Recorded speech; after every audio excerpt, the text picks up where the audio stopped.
Hi.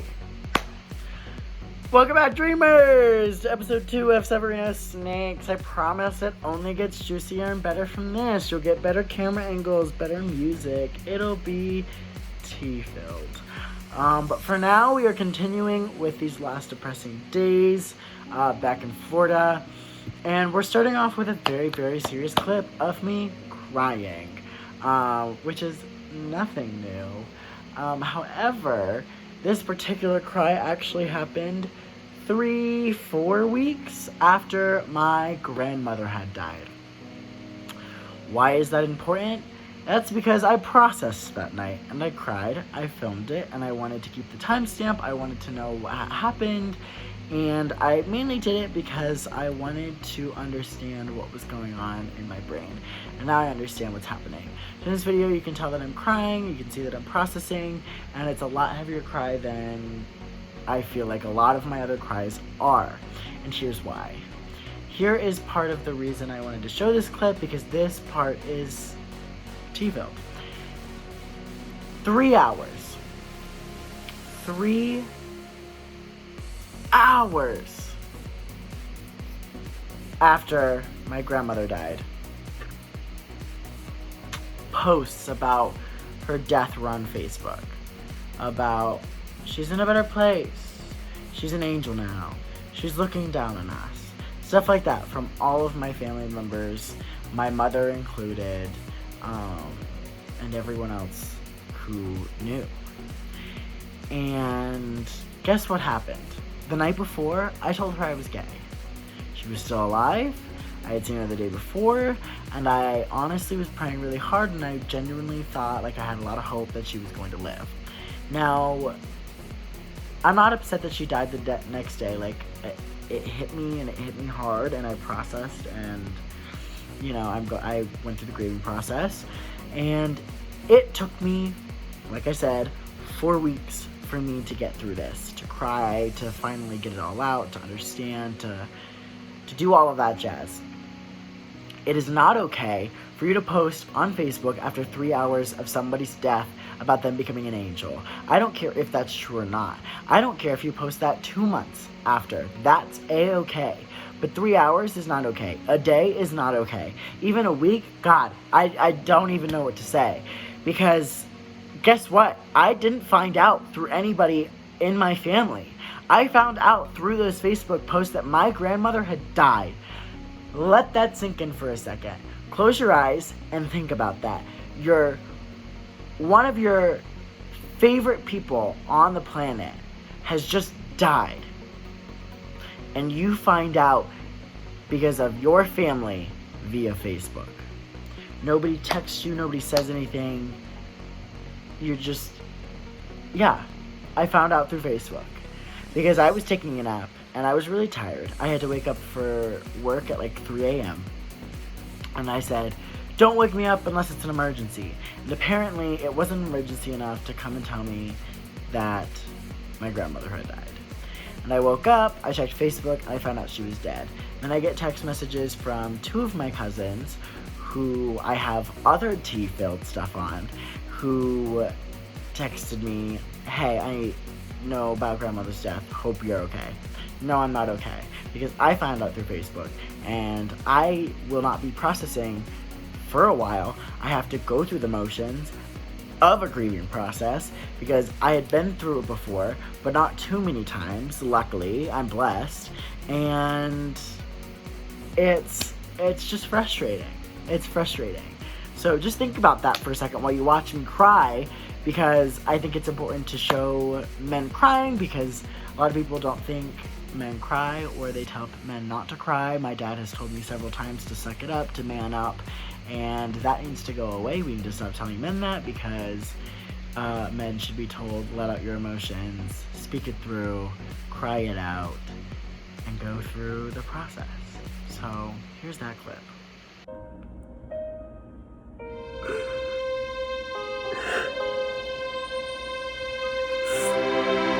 A little bit longer, you guys are about to see a couple clips of the day before that crying video. I wanted to flip them, just kind of puts a mental perspective on what's about to go on. So this is the day before my grandmother died. This is the day I went to see her. This is the day that I cleared the room, told my grandma that I was gay. She's the only one who knew. By the way, I'm gay. And I plan to make a coming out video, but you're gonna see this video first because I need to get these out. But I think it's pretty obvious, which is another thing I really want to talk about with my family. It's gonna be the I'm coming out video is gonna be part of this series, just like episode 9 or something. So just in case you were surprised, hi, welcome, I'm gay. I'm putting that out there. If you can't tell by any of the videos that I've posted, girl, your gaydar's knocked off. I look like a trucker today, strictly because I'm wearing a Monsters University hat. Sick! This is not the vlog I thought I was gonna make, but it's the vlog that's gonna happen. Hi. If you don't watch me on TikTok, that's fine. If you do, you know that I am going through the worst time of my life. And I'm not going to shade away from mental health and how important it is, and I'm not going to show you my true side and whatnot. Like, I'm not just going to be positive for the sake of being positive. We all go through stuff, and we all need to know that it's okay not to be okay. So that's really what this is sort of about, but I just wanted to document this moment in my life, and this is going to be a day in the life of quarantine, sort of. So it's going to be a little different, but I definitely am going to kind of just go through what I do. I usually wake up at 8 o'clock in the morning, and yeah, we read a little bit. I just read the sickest series that I've ever read in my entire life. And I've read some good series, but this one's called Eve. I recommend it. It's very dystopia, like Hunger Games and stuff like that, but like so much better. And that's the tea. It's so good, and I think it's so underrated, and I want them to make a movie about it. I also do clean sometimes. It's gotten really, really messy in here. It's really gross. But I am still doing research on my life, and I'm 17 minutes away from, 2015, so that's exciting. I have work from 2 to 6 today. We're having a little fun little Starbucks meeting, so that's exciting, and then I'll just get right to it. So one of the many, many reasons that I am severely depressed and anxious, and I feel like a ticking time bomb, is because my grandmother is not doing so hot. She is dying, and it like terrifies me. Like, it genuinely terrifies me, because my grandfather was my rock, and in 2015 he died, and it screwed my entire family over. He apparently, at the time, we didn't know this until it happened, he was the glue of this family, and so many things happened, things that I obviously is a little personal, so I don't want to go into too much detail with, but I'm really, really worried about what's about to happen, and I'm really stressed, but I want to make this video to document the day and really just like, celebrate a life that was so long-lived, and I'm hoping she doesn't die. Like, that's like, whatever, but that's best case scenario, and I'm really hoping we get that. But yeah, it's gonna be a little bit different than a day in the life, because usually I would like probably jump in the pool. Where we go? We'll go to the pool. Sorry. And then I would work out, but I've been doing so many different things, like going back to work and doing some research, or finishing up this research for this project, which you guys know about. I'm writing an autobiography. So yeah, we also got a heater. my parents surprised me with the heater, and the hot tub is gonna be actually working because we have a pool with a hot tub, and I live in Florida, just in case you didn't know. And currently, that hot tub is a kiddie pool because it's just cold. We don't have a heater, and my mom knocked on the door this morning, and come to find out, we have a heater now. So I can de-stress in a hot tub, so that's like a little bit of good news.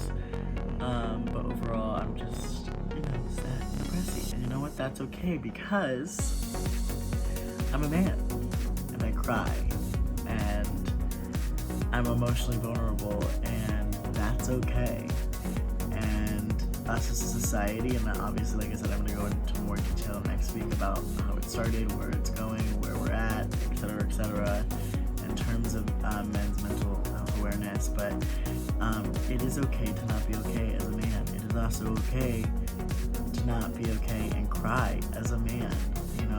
We are taught a lot of things by our parents, and a lot of the time our parents teach us things consciously or subconsciously, and one of those things is just you're not allowed to cry, or you man up, or you stick it out, and you keep going, you push through, and there's only so much pushing that you can do until you break, until you push so hard you fall over and you can't get back up. So I just wanted to let you know that it's okay to not be okay. Let's do this thing. Woo.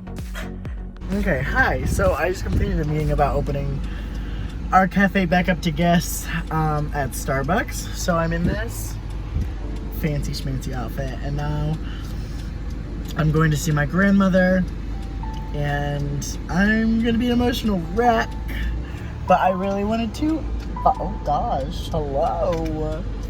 I really want to, this car is going 100 miles an hour. Chill, bro. I would have gone, but you're being reckless, sister, sir. I just really wanted to vibe in my car, so I think I'm gonna jam out. Hi. Wow, that facial stuff is actually really working. I've gotten barely any sleep, and I've been dying, so like I look like a mess. And I put some moisturizer on my face, and actually, the bags are slowly starting to go away. I need to get some actual sleep, but for the most part, we're surviving. At the light, turn left onto Old Winter Garden Road. Will do. Okay, gotta go. So, you're gonna probably see a lot of different clips. It's probably gonna be kind of confusing. I'm not even sure what I'm recording and what I'm not recording. But I just wanna let you know something. I am very, very stressed and pissed out about the coronavirus rules and guidelines according to social distancing and going out and staying in. And I very much think that everyone should still be staying in at this moment. Personally, I have not left my house, except for obviously going to work and coming back. This is the last time that I think we're all gonna be together in my entire life. So I just know that a lot of you might see this and come for me. And that's fine, you have every right to say something.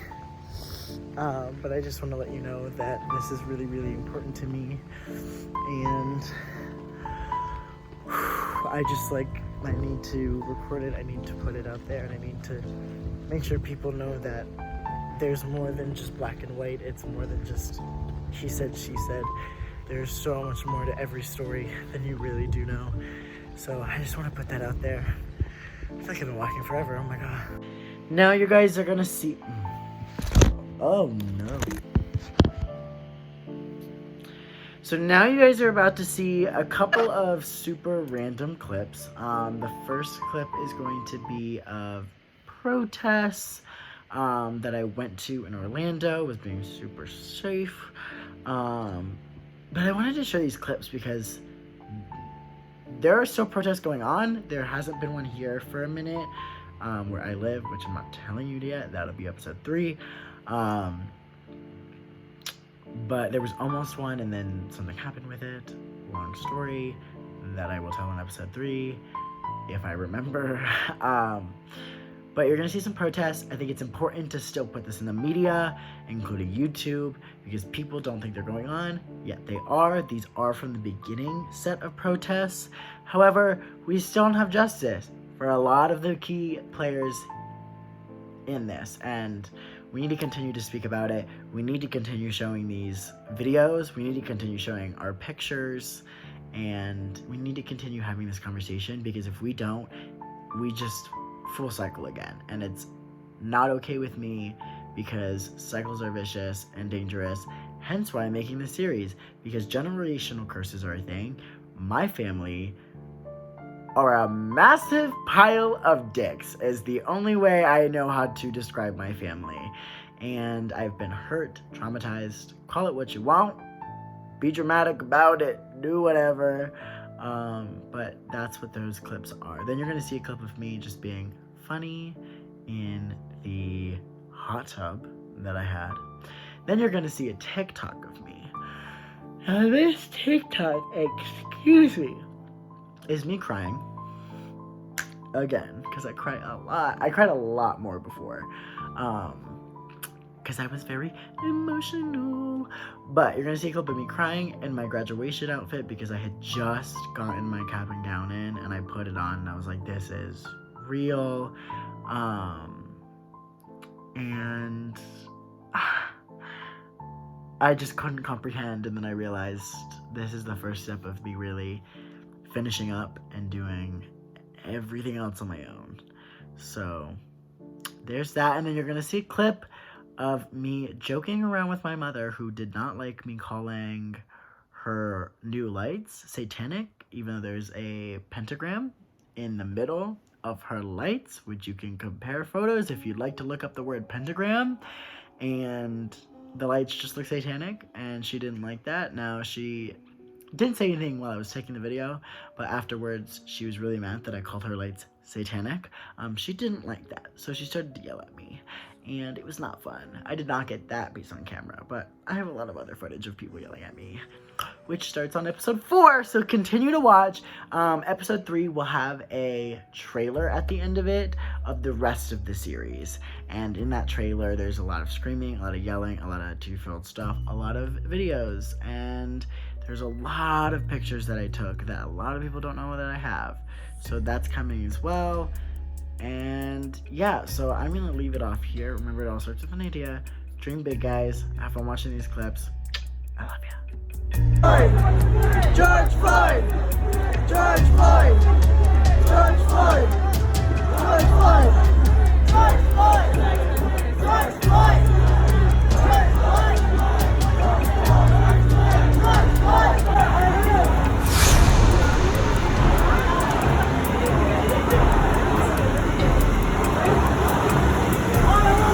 Oh my god,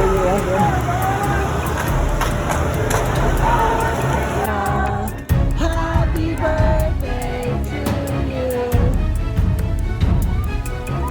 I should not be in the hot tub.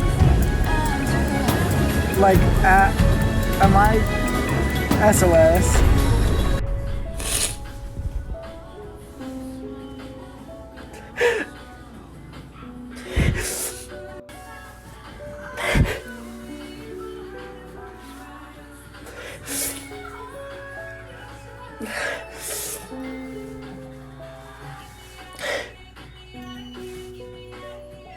You got satanic lights. No, I don't. Yeah, it's literally in a, it's in a seance circle with a star in the middle. That looks suspicious. And I can turn 1 on, 2 on, 3 on. That was a seance.